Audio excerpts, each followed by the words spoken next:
Est-il possible de sortir de son corps, de voyager ailleurs avec un corps subtil, un corps astral, distinct du corps physique ? Certaines personnes affirment vivre réellement ce type d'expérience.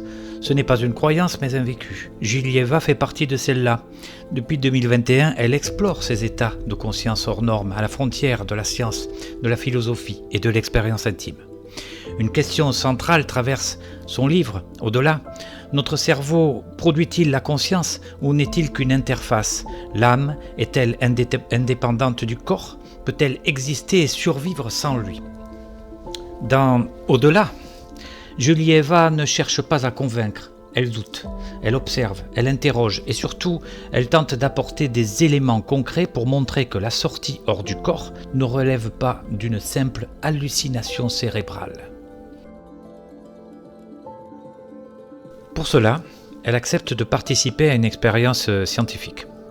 Le livre s'ouvre d'ailleurs sur cette tentative audacieuse. Le neuroscientifique Rodrigo Montenegro lui place un casque sur la tête afin d'analyser son activité cérébrale pendant une sortie de corps. L'objectif est clair. Julie doit quitter son corps, se rendre dans une pièce adjacente et décrire un objet dissimulé dans un carton, hors de portée de ses sens physiques. Le résultat de cette expérience, je vous laisse le découvrir en lisant le livre jusqu'à la fin.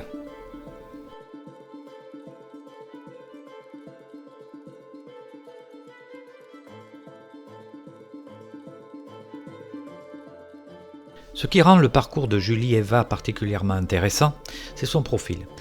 Elle a écrit des romans, des polars, elle a reçu une formation philosophique, elle se définit comme quelqu'un de rationnel, peu enclin à accepter quoi que ce soit sans esprit critique. L'une de ses phrases favorites, empruntée au philosophe Pyrrhon, résume bien sa posture.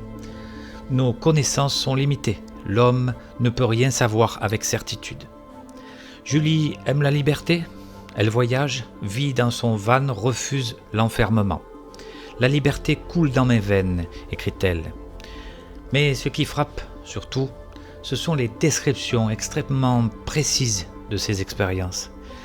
Elle ne les enrobe ni de croyances, ni de dogmes, ni de projections mystiques rassurantes. Elle raconte ce qu'elle vit, avec rigueur, parfois même avec inquiétude.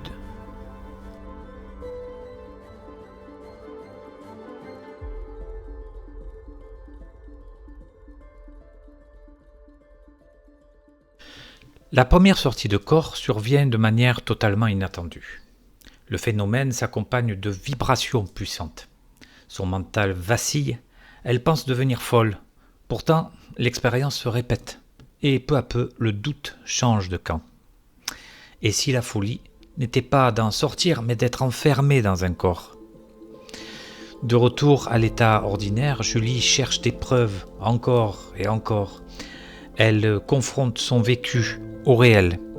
Elle vérifie, elle questionne, puis elle tente de recréer volontairement cet état vibratoire pour provoquer de nouvelles sorties.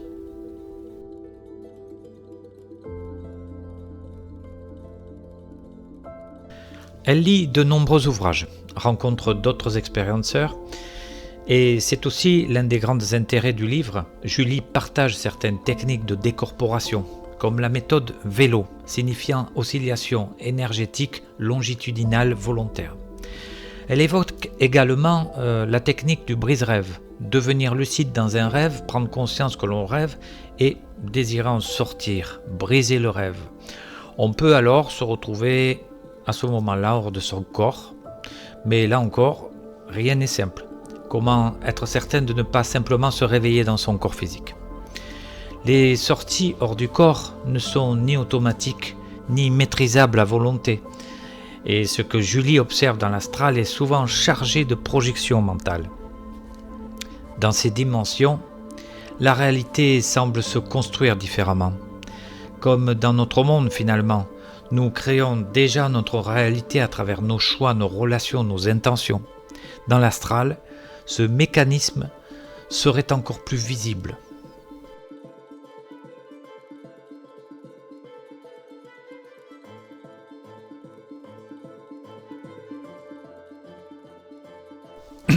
Julie perçoit parfois dans les objets ou les lieux des intentions, des attachements, des traces du passé et peut-être même des potentialités futures. Le monde énergétique apparaît alors comme infiniment plus riche et plus complexe que la seule réalité matérielle. Mais comment distinguer ce qui est projeté de ce qui est réel? Et si au fond il s'agissait d'une seule et même réalité? Les expérienceurs semblent percevoir à la fois leur propre construction du monde et celle des autres, ce qui est quand même assez fascinant. Julie explore également d'autres plans de conscience et se pose inévitablement la question de l'au-delà, du devenir des défunts. Mais là encore, elle reste prudente. Je vous laisse découvrir ses réflexions par vous-même. Au-delà est un livre semé de découvertes, de rebondissements et parfois même de magie. Il interroge aussi une question vertigineuse. Pourquoi la conscience s'incarne-t-elle? Julie pense vivre une autre réalité.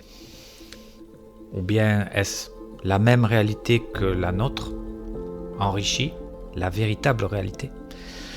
Elle en perçoit des indices, des preuves subjectives, mais elle conserve toujours une posture philosophique. Ne rien admettre sans preuve, et suspendre son jugement tant que la preuve fait défaut. C'est ce doute-là qui fait toute la force du livre. Certains expérienceurs affirment sans hésitation la réalité de ce qu'ils ont vécu. Julie, elle, avance avec prudence. Sa certitude grandit avec le temps, mais le doute demeure comme un garde-fou. Lorsqu'on la lit, en revanche, une chose ne fait aucun doute, sa sincérité. Ces mondes qu'elle explore, ces connexions troublantes, cette impression qu'une force invisible accompagne sa trajectoire.